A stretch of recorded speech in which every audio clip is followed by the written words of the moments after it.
Wonderful to see you all here tonight. Thank you so much. I'm Piers Handling, Director and CEO of TIFF, and welcome to the world premiere of Dan Fogelman's Life Itself. Woo, exactly. So to begin, we would like to acknowledge that tonight's event is taking place on the treaty territory of the Mississaugas of New Credit, on the traditional territory of the Haudenosaunee and the Anishinaabe and the Huron-Wendat. We are very grateful to have the opportunity to work in the community. This film is eligible for the Girls People's Choice Award. Please vote for your favorite films at tiff.net/vote, and you know how important the People's Choice Award is, so please vote. I'd like to thank the people that brought us this evening's film, VVS Films, Amazon Studios, and Film Nation Entertainment. Now, I'm very excited to introduce one of my favorite storytellers this evening, Dan Fogelman.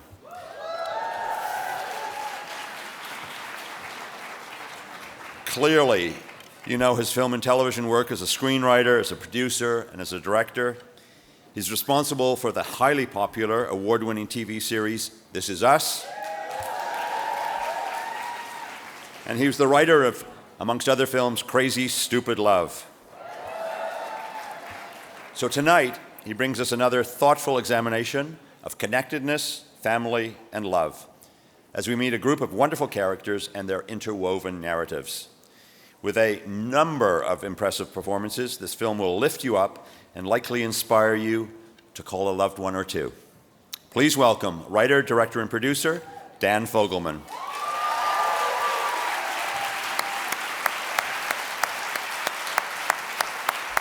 you so much. Welcome, Dan. Thank you. Thank you, guys. Thank you so much for coming tonight. Is everyone having fun so far? I don't know why you're having fun yet, but that's awesome. Hey, thank you guys for having us here. This has been a real treat. We've been here for about 48 hours now. I want to move to Toronto. I want to come to the film festival every year.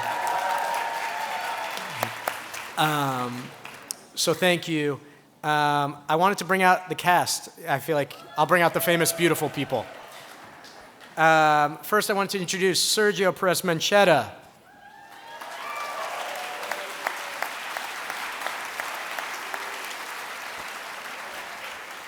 This cast, everyone I will introduce, I was in the lucky position where, as a director, where I was lucky enough to get my first choice in every role, which never happened. So everybody you're meeting is kind of my dream person. I didn't know Sergio, but once he read, he was mine. As was Laia Costa.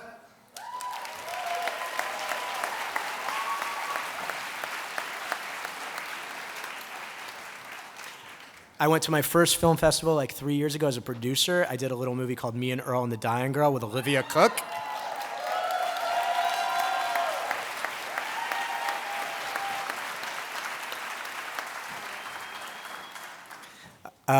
Mandy Patinkin.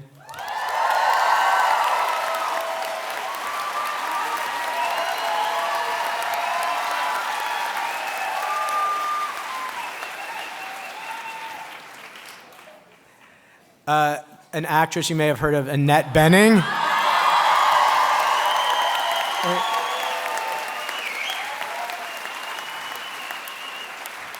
And Miss Olivia Wilde.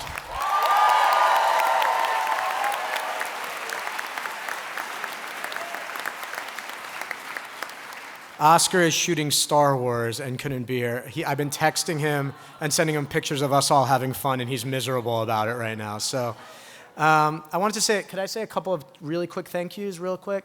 I just wanted to thank everybody over at, I don't know if any of them are here, but over at Amazon Studios for taking our little film and putting it out in the world in a major way so supportively. So thank you to all of you guys. To everybody at Film Nation, and they're up there. And to my producers who were by my side every step of the way on this one, Glenn Basner, Wick Godfrey, Marty Bowen, and Aaron Ryder, in no particular order. And I thanked this cast before. You can see how wonderful they are because you know who they are, but their performances are extraordinary in the film, at least I think so. And I'm just so grateful to them. I said it already. I wanted to say hi to my wife. I don't know where she's sitting, but I wrote, there she is. We were at this party before, and there was like the most famous, beautiful people in the world, and somehow, against all odds, I got the best girl, and I don't know how that happened.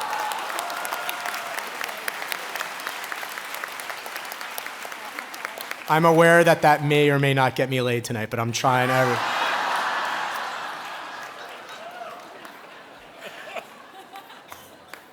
My team, Danny and Aaron and Ari and Bruce, and I wanted to, I wrote this film for my wife, who I mentioned, and for my mom, who passed away 10 years ago. My dad is here. I never write anything about him because he's not dead, but Dad, just wait. All right, thank you. I hope you guys like the film. This has been a labor of love for all of us, and I hope you enjoy it. Thank you. I'd like to welcome back to the stage Dan Fogelman and the cast of Life Itself.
Thank you. Jeez, thanks. So I just want to start, I feel like you've already done such vibrant and amazing work about families and connections and love and life. What was your intention? What did you want to say specifically with this film? Well, I didn't have an intention when I sat down to write, but I've talked about it a little. I've had, 10 years ago, I lost my mom. It was something that happened to me very suddenly and very unexpectedly. And I went into a really dark place. It was the body blow that took me to my knees of my life at 30 years old. And 1 year after that, almost to the day, I met my wife. And I didn't realize I was doing that until it was over, but I was clearly excising some things. And, I don't know, I find the world hard and cynical and dark, and I'm very appreciative that you guys were clapping like that, because as I've been saying, it's a scary thing to put something out in the world that wears its heart on its sleeve. It's not often a world that rewards that all the time. And so, for me, it was, the world is difficult and divided and scary right now. And I look at it, and it's very easy to get lost in the cynicism and the darkness. And there's a lot of darkness in this film and a lot of people going through stuff. But I do see the beauty in the human experience. And I see it in the daily stuff of just watching my friends with their kids, or a small interaction with somebody at my work, or spending a day with nice, famous actors who truly are coming out to support a film that they're in an ensemble of. Like, I see the beauty in the little stuff, and I refuse to just kind of fall prey to the darkness that seems to be enveloping us right now, of cynics and trolls and a scary, scary internet. So that's kind of what I'm...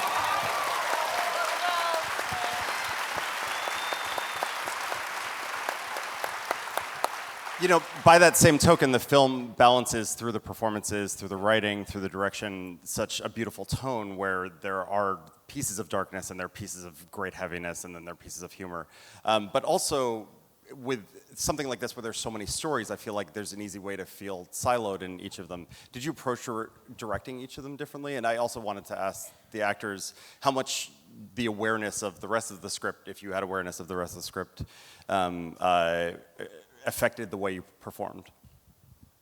I mean, it was segmented. We shot half the film in Spain with an almost entirely obviously an entirely Spanish cast and crew. But yeah, I mean, I think the actors' performances to me speak to a whole. I just think they're all so wonderful in the film, and when I have the experience having worked on it, but when I watch it, I go, oh, I love them. I don't want to leave them. And then you move to the next people and you say, oh, I love them, and I don't want to leave them. And I think it's a testament to the cast. I just kind of had to stay out of the way and let them like kind of act, and so. Yeah, I don't know how it felt for the rest of you guys, but let the famous people talk. Well, I'll just say that, I want to just give it up for Oscar Isaac, who's not here, but he's stuck doing Star Wars, and we love him. But I was lucky to have all of my scenes with Oscar, and Dan just created an environment that allowed for us to just completely surrender to it and to be as authentic as we possibly could. But it was really interesting being an ensemble like this because you don't have the pressure to carry the film.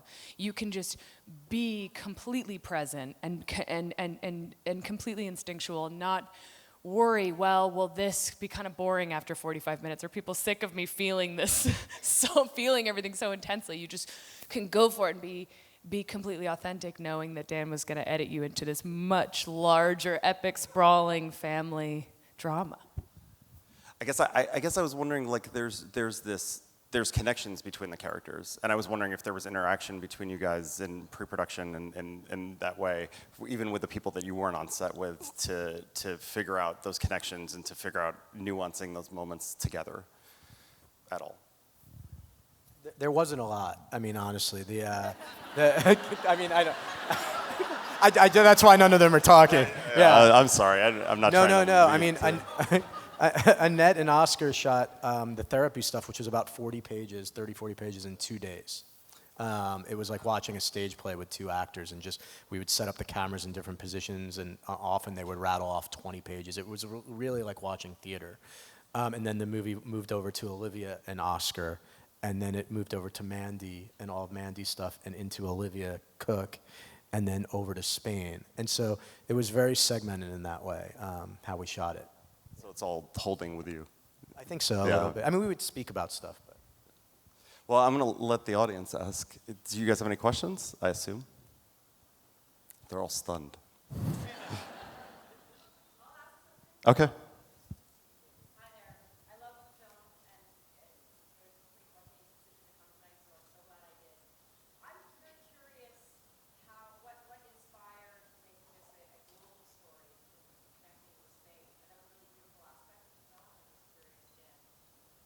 Sure. So the question was, what inspired making a global story in terms of going to Spain, going to other continents?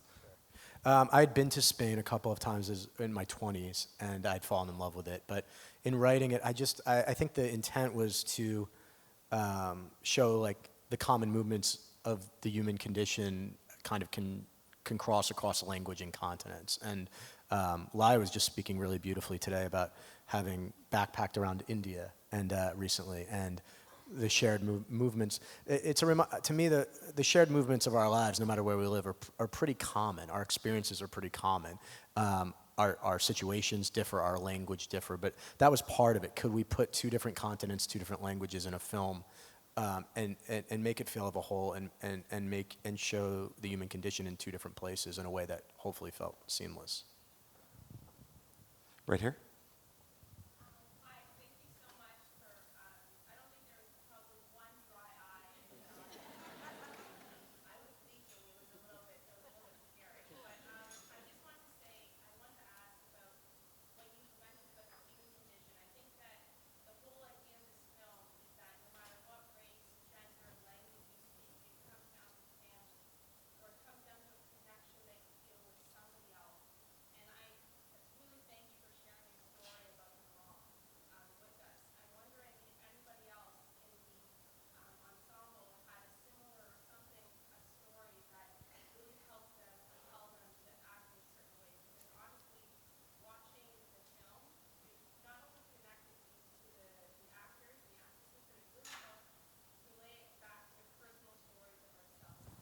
So the question was for the ensemble, and if there's a story from your life that you drew from to propel you into the character.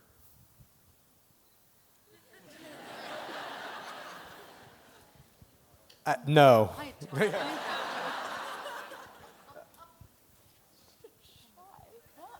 I think I will say I hope I'm not speaking out of turn. Oscar Isaac was the first person in on the script, and he had a very tumultuous year, losing his mother at the same, and has spoken pretty openly about it. And then giving birth literally days after we finished shooting, I believe. And so I feel like his wife gave birth. yeah, sorry. Shit, I always screw that up.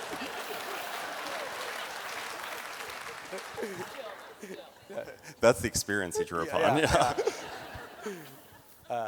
So we connected on that level, but I don't think we were all racked with recent death and tragedy. Okay. Is there here? Yes. I found it fascinating the way that it was difficult in the first sequence to sort of understand entirely the chronology of how the narration was unfolding. And I understood that, at least for me, that was to help me focus on the impressions that were emotional impressions that were being created by viewing the characters. But then as the film unfolded, it was fascinating to see that the narration we were hearing becomes the reading of this book by Abby's granddaughter in what is clearly the future. So maybe I just was curious if you could maybe share something about the fact that the hopefulness of the film has that kind of view to the future in a way that it manifests itself that way. The question was, I'll try to summarize. It's about the chronology of the way that you play with the chronology, and also the hopefulness of the future through the narration.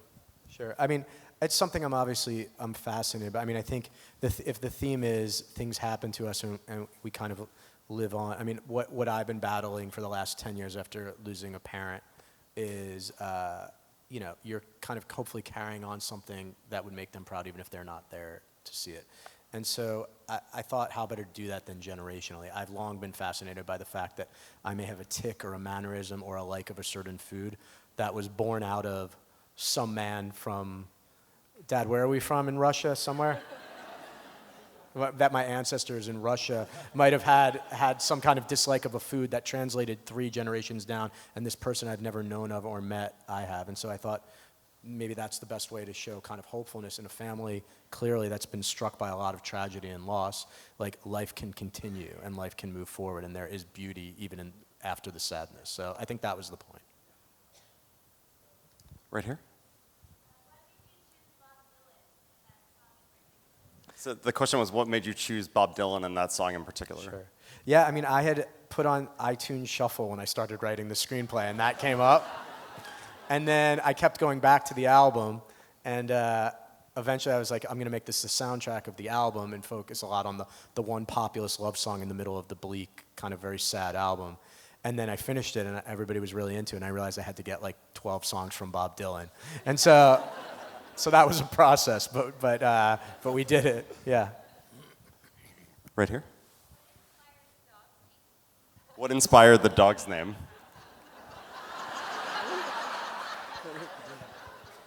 I thought it would prevent me from having to make like an airplane version of the movie, because there was just no way around it. I don't know. There really was. We have a little poodle that bites men and bit me in the face when we first got him, like 15 years ago. He's a rescue, and he had a tough life before my wife saved him. And I kind of think of him as fuckface. So, yeah. Fair enough. Here.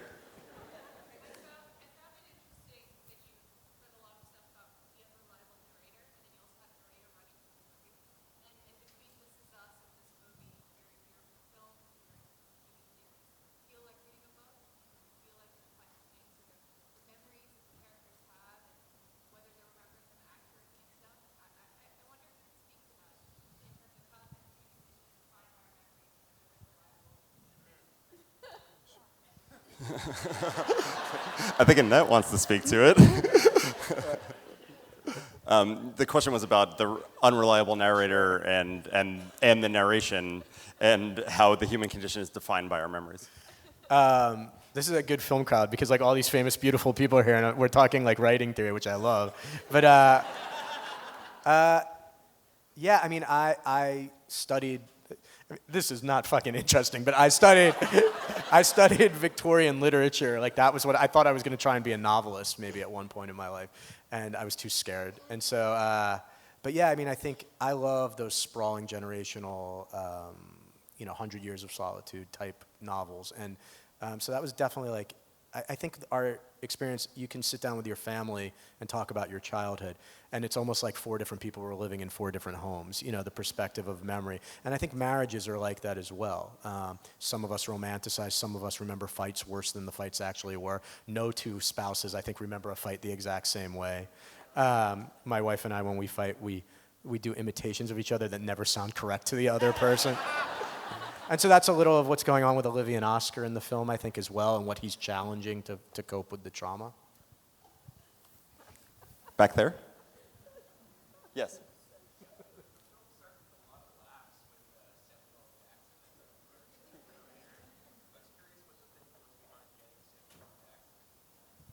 So the question was about the Samuel L. Jackson piece and what the thinking was behind casting him. I just wrote it, and then I sent it to him, and I said, like, do you want to do it? And Sam was like, motherfucker, you wrote my name in this thing. Of course I'm going to do it. And that's literally what happened. Our producers will tell you. But yeah, I mean, I hoped to, the hope at the opening 5 minutes is to shake the audience and say, this is going to be a strangely structured movie that you can't completely rely on the story you're telling. And I thought, let's do something really odd and strange and tonally different to kind of say, hey, like, this is going to be a weird ride, and you may know where parts are going to suspect, you may not know other, but that was the intent, like, take this iconic actor, have a little fun, get a bunch of laughs, surprise with Annette, getting hit by the bus, and then go from there. We have time for a couple more right here.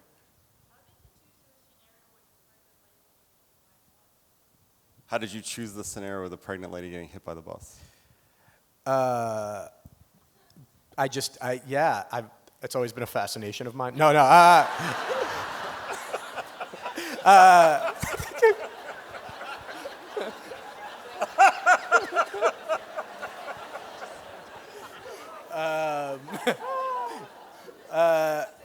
No, I think that I've always been struck by when you read these terrible stories of like the worst things happening to people, and that's thematically that's what I wanted to explore, was this terrible thing happening to this guy and generationally to this family, and so it was a moment that just kind of came into my head as an idea. And we have time for one more. I see an excited hand up in there. Yeah, you.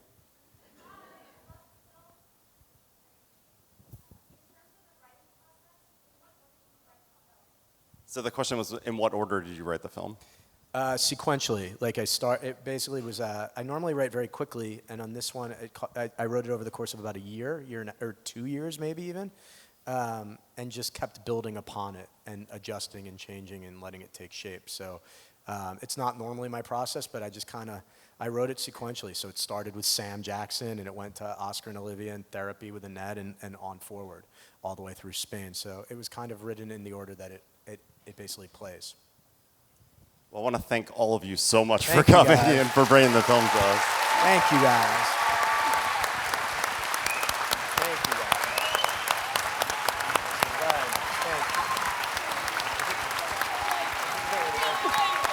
Thank you, guys.